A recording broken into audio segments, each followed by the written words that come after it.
Þá ætlum við að halda áfram í föstudagsþættinum og næstu komið að því að fara aðeins yfir fréttir eða fréttir vikunar. Var eitthvað að frétta? Nei. Þá þökkum við fyrir. Nei. Hvað segir þið? Hvað? Já, kannski svona stendur aðeins upp úr þetta mál með lögregluna í Reykjavík og meintan leka, já, einmitt, komið nýtt lekamál. Já, upplýsingaveitu úr lögregluhúsinu ýmis mál. Eða mútur eða hvað? Já, jafnvel sko, þannig að eða ekki mútur heldur en kannski bara...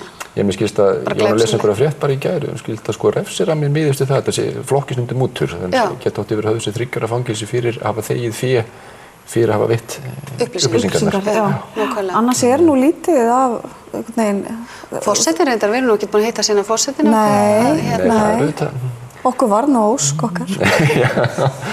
Já, nú ætla að fara línur að skýrast þar, eða sem sagt fljótlega, nú ætla að komni 5-6 frambjóðendur. Ég get nú ekki sagt að línur sé orðna mjög skýrar fyrir. Nei, það fara að skýrast. Frekar óskýrar. Ég held nefnilega, það ekki það sem að gerast að það munu bara, ég ímynda mér að það verði aldrei meira úrval af frambjóðendum heldur en núna. Nei, sem en það eru mjög margir sem að sakna hans og eru svektir með þessu ákvörðun. Mjög. Mér fannst alveg komin tíma og ég hef nú tjáð mig það hér áður. Þannig að mér finnst það jákvætt, svona í lýðræðis samfélagi að við skiptum svona reglulega forseta, en það er kannski ekki alveg augljóst sko. Það er engin augljós kandídat. Nei, það er engin augljós kandídat. Ég sá að örugglega Brynhildur Péturs var að leggja fram frumvarp til laga þar sem við erum að tala að það yrði að forsetakosninga gæti jafnvel orðið í tvígang. Það er að segja að það yrði kosið og svo yrði 2 efstu ef að einn nær ekki yfir 50% kosningu og þá yrði aftur kosning milli 2 efstu. En það næst ekki fyrir næstu kosningar. Nei, örugglega ekki, en held að það verði, ef að þessar kosningar fara eins og lítur út fyrir, að við verðum hana með, 10, 12, 15 umbjóðendur og kannski úr fyrir að verða eitthvað svipað þar næst þá. Það er sér nauðsynlegt að sko, þetta á að vera einhvers svona, sameiningartákn þjóðarinnar og það allt saman. Og það aldrei skapast neinn sko alvöru sátt viðkomandi forseta eftir kosningar en kosið með 15% eða... Nei, nákvæmlega. Það yrði alveg ferlega mikið sjokk fyrir þjóðinni að hafa þetta.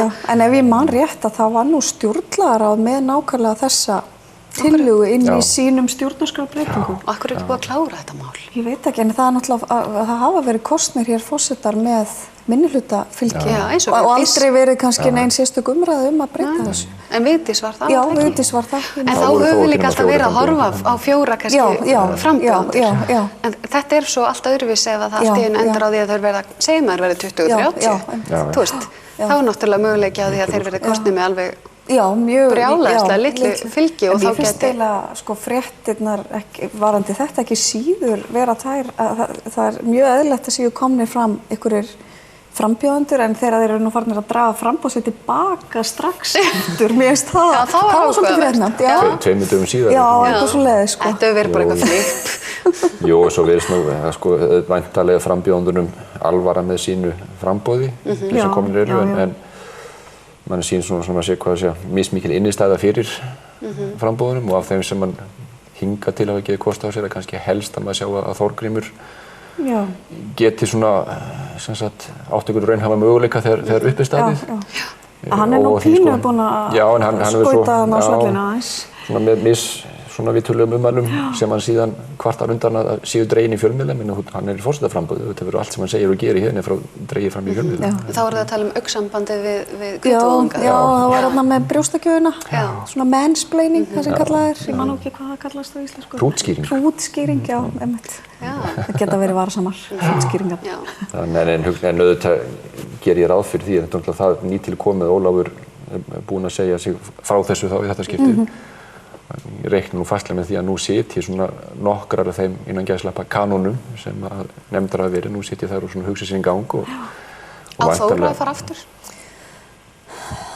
Mér sýnist nú, talandi Facebook, mér sýnist nú á Facebook að það sé eftirspurn eftir henni. Það er verið að skora á hana og ég hef nú séð það poppa upp á mér nokkuð sinni. Ég held samt ekki, nei. Ég held hún sé nú búin að lýsa því yfir. Og það hefði verið frábært að fá hana núna. Einhvern veginn það er allt annað umhverfi heldur en var fyrir 4 árum. Þannig að það hefði verið mjög... Og mér finnst eiginlega sko tala virðingu þessa frambjóðendur, mér finnst vant eitthvað svona það vantar einhvern virkilega sterkan kandídat. Eitt sem mann dettur í huga því að við nú talaðum að Ólafur hafi breytt embættinu með þeim hætti að það væri pólitískara núna en áður með synjun á valdinu sem hann hefði nýtt sér, að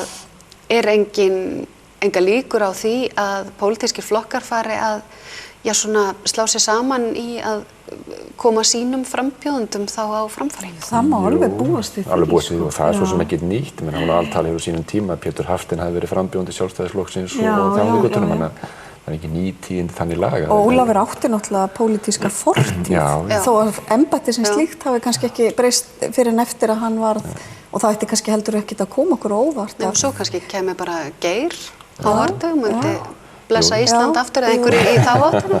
Ég var sjálf að horfa á kosningar að einhver leyti svolítið eftir í auðvitað hverju bjóða sig fram sem ákveðna spurningum hvort að við viljum pólitíska forseta eða ekki. Ef að forseti sem að kemur segjum til dæmis með einhver sterkan bakgrunn menningar geiran með eitthvað eins og Vigdís á sínum tíma versus og segjum til dæmis að Katrín Jakobsdóttir farið fram eða einhver yfirleitt sjálfstæðismanneski eitthvað þess að þá er komið tiltölu að skýra pólariseringu því viljum við tiltölu ópólitískan en svona menningarleg þjóðatákn eitthvað þess að eða viljum við feta svona meira eftir þeirri braut sem Ólafur er svolítið búinn að marka þetta verði svona nokkuð pólitískt embætti. En er það alveg sjanslist að þú sagði það er ekki hægt að gera þetta fyrir næstu kosningar? Já, ég heyrði í gær að vera að tala við hana Björgu lagaprófessor, mann hef ekki eftirnafni, að þetta þetta þurfti að gerast fyrir 22. janúar.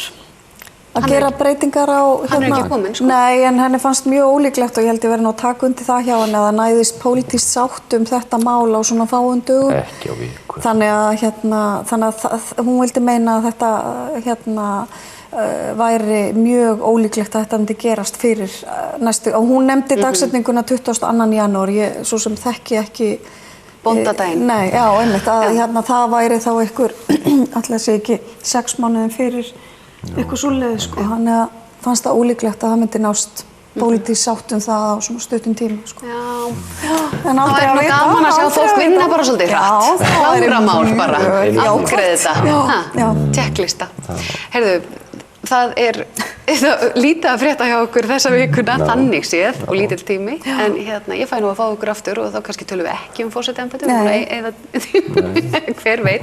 Nema að komi náttúrulega síðan að væri gaman að sjá okkur fulltrúa á landsbyggðinni. Já, það vantar mjög. Köllum eftir því hér. Frambjóðendum af landsbyggðunum. Öllum helst. Takk fyrir komuna. Takk. Og höldum áfram eftir augnablik og þá með henni Gretu Salóme í Hofi.